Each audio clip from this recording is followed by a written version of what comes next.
Yang kelima, kita bilang, kalaupun ini diperlakukan menjadi cagar budaya revitalisasi ini, kita bukan mau menahan, bukan mau menolak, tetapi ikuti ketentuan-ketentuan undang-undang regulasi yang berlaku. Supaya di kemudian hari, jangan nanti ini menjadi temuan juga bagi Pak Wali, dan sangat memalukan bagi Pak RI1, gitu. Dan yang keenam, kita katakan, kalau Pak Wali juga tetap jalan, ini memang agak sedikit bahasanya nggak tahu apakah mengancam atau tidak. Nanti bisa silakan senior-senior lah ya. Bagaimana kita membuat redaksionalnya gitu. Kita bilang begini Bang, tidak tertutup juga kemungkinan kalau Pak Wali tetap jalan dengan versinya dia, kita akan melakukan gugatan lagi Bang. Memang harus kita bilang seperti itu. Tapi dengan pembukaan tidak tertutup kemungkinan. Kalau Pak Wali masih tetap melakukan seperti versinya wali kota, ya apa boleh buatlah. Koalisi juga harus siap melangkah untuk meminta keadilan kepada pengadilan. Itu kira-kira poin yang tertulis. Kalau nanti kita ketemu dengan Pak Wali, ini dokumen secara tertulis ini kita sampaikan, dan ini kita sampaikan dari sampai pemerintah nasional sampai kepada pemerintah kota. Gubernur dan wali kota. Kalau ada lagi yang kurang dari situ, kira-kira begitu kemarin draftnya ya Pak Burhan ya. Pak Burhan mungkin juga tahu lah itu kan. Beberapa waktu yang lalu kan kita melakukan tuntutan melalui pengadilan. Itu kira-kira tuntutannya apa tuh? Apakah tuntutan yang itu sudah terpenuhi pada saat sekarang? Hanya satu dari dua dari tiga. Pertama, apa itu tuntutan? Kan kita minta supaya wali kota menetapkan sebagai cagar budaya. Sudah dilakukan. Okay. Sudah, yang kedua, kita minta supaya lapangan Merdeka dikembalikan kepada luas yang semula. Oke. Itu dia tidak dipenuhi, Bang. Karena kita tidak punya fotokopi petanya, Bang. Maksudnya sertifikatnya. Yang mana mungkin kita punya, Bang. Orang belum pernah dibuat sertifikat oleh Republik ini sejak waktu dia merdeka gitu loh. Itu yang saya bilang tadi Bang, yang dua sertifikat itu Bang, itu setelah kita ribut-ribut Bang, kan kita pernah juga menyurati Biro Aset. Kita minta tolonglah kalau ada sertifikat lapangan Merdeka, kita boleh nggak minta fotokopinya? Sekda jawab nggak ada, tetapi itu milik siapa? Kita bilang dalam surat itu. Ada Bang arsipnya Bang, milik Pemko. Nah ini Bang, belum dipenuhi. Yang ketiga sebenarnya ruang publik. Ruang publik itu Bang, itu dibuat sejak zaman kolonial, sampai kini memang ruang publik, hanya karena kemarin ada privatisasi kita anggap. Tidak seluruhnya lagi publik. Makanya kita tetap menuntut supaya itu seluruhnya menjadi ruang publik. Gitu loh Bang Kal. Dalam gambaran sederhana, seluruhnya itu batas-batasnya mah jalan yang 4 itu. Batas yang rolling saluran air yang waktu itu dia belum ditutup itu Bang Is. Oh, itu kan berbatasan langsung dengan jalan Bang. Iya langsung. Ya, itu dia Bang. Ini saya mau beri komentar dikit.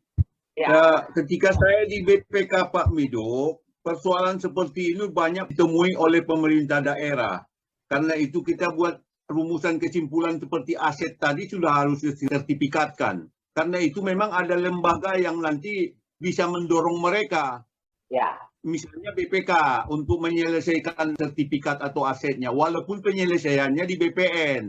Makanya saya katakan tadi memang pendekatannya harus komprehensif. Ajak mereka atau sosialisasikan sama mereka. Tapi saya hanya seperti menggambarkan sebenarnya bahwa yang namanya revitalisasi itu nanti pasti ada take and give. Apalagi masuk ke teknis. Soal bangunan, soal dagang, soal tenan dan semacamnya. Nah, karena itu memang juga akan berkelanjutan. Tapi saya mau kasih masukan. Tapi kayak Medan memang selalu seperti itu. Ancam-mengancam kalimat terakhir itu. Saya juga nggak tahu. Kalau kita di Jogja agak kurang enak itu. Kalau ancam-mengancam. Tapi ya kalau memang begitu kayak Medannya apa boleh buat.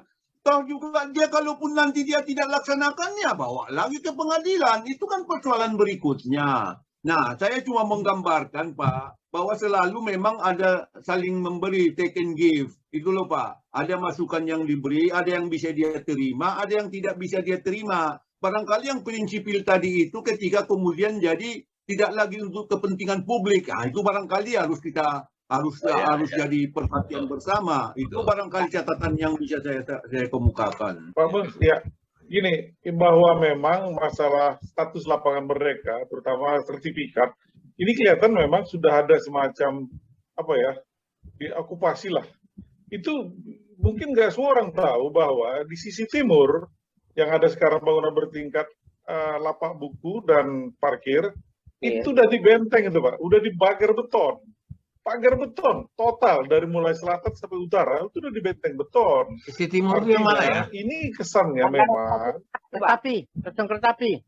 Oh, ya, dari timur sisi ada. lapangan kereta api pagar beton tinggi hampir 2 meter mungkin itu tingginya. Jadi di sisi itu seakan-akan mau dipisahkan dari lapangan Merdeka tadi. Itu yang disebut Pak Midun tadi, kesannya memang cagar budaya, tapi luasan mana ini? Seperti itu. Itu bentengnya malah dibuat tahun anggaran, saya kira tahun anggaran tahun ini ya, setelah wali kota baru Pak, itu diteruskan. Ya, baru.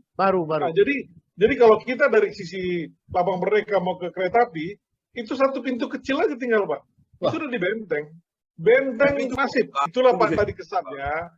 Kalau memang itu, makanya itu kan oleh wali kota yang sekarang ini anggarannya. Itu dibuat itu. Makanya kita transparan sedikit lah rencananya ini. Apakah memang yang dimaksud dengan cagar budaya itu di luar ini tadi atau seluruhnya? Dari seluruh areal lapangan Merdeka utuh itu dikembalikan menjadi cagar budaya. Kira-kira gitu. Ada kesan memang sepertinya inilah tadi bahwa desain total ini sampai sekarang kita belum tahu mana. Maka inilah masalah polemik terjadi karena rencana utuhnya kita belum tahu apa. Apakah memang seluruhnya apa tidak. Itu saya kira salah satu poin penting. Dia diminta kan? Itulah yang kita tadi audiensi ke sana, itu belum pernah Pak. Kita nggak pernah dilibatkan. Kita lihat aja kita belum pernah gitu. Padahal kita yang juga, tapi sama sekali lihat aja tidak gitu. Ataukah memang mereka menganggap tidak pernah digugat ini? Bahwa ini tidak bisa dipungkiri, ini adalah kemenangan masyarakat hasil gugatan, maka statusnya sudah ditetapkan menjadi cara mereka. Itu kan tidak bisa dihilangkan itu Pak. Bung Miduk, Ya, kalau kita mau mundur ke belakang sedikit sejarah tentang kita kan sudah bicara tentang pemilikan tadi, status pemilikan.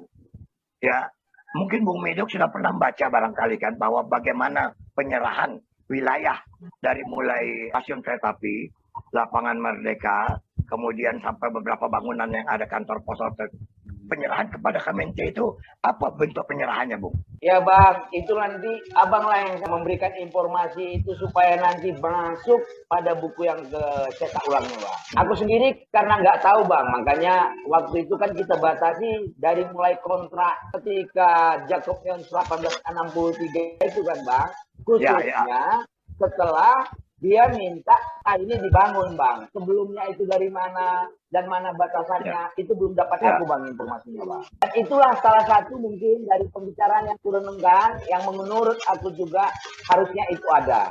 Ya Bang ya.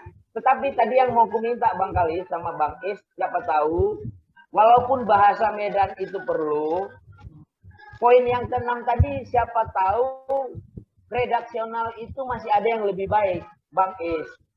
Dari Bang Is atau dari kita itu sangat bagaimana supaya yang redaksi yang terakhir tadi ya, artinya kan kadang-kadang kan tidak perlu kita sebutkan, tetapi memang kalau yang prinsip sudah dilanggar pasti kita akan masuklah mencari keadilan kan gitu. Nah, apakah itu sebenarnya tidak perlu kita bilang, tapi kalau dia melanggar itu tekad kita akan mencari keadilan gitu. Artinya berarti bahasa yang keenam. Bahasa yang kena nggak perlu kita eksplisitkan. Saya juga setuju juga itu, nggak usah kita eksplisitkan gitu. Soal aset-aset tadi itu nanti juga bisa masyarakat sipil menyampaikan ke BPK untuk diaudit aset-aset lapangan Merdeka khusus Pemda Medan secara umum. Itu selalu mereka bisa lakukan. Ya Pak Bahar, apalagi Pak Bahar, saya sudah bilang sama Bang Kalis tentang itu.